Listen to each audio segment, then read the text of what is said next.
yeah. So you might find yourself unemployed, seemingly unhappy with no direction or whatever, you know.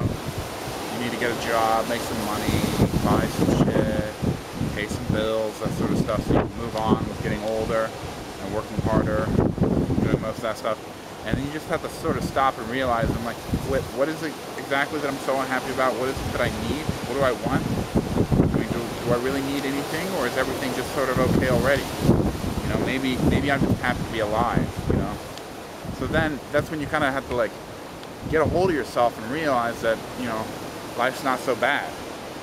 You just chill out and learn to appreciate the fact that you're alive, because there's a lot of desolate rocks in this, you know, universe, galaxy of ours, and we're on a pretty nice one, and we're alive, and that's not so bad. You don't need anything to be happy, just be happy.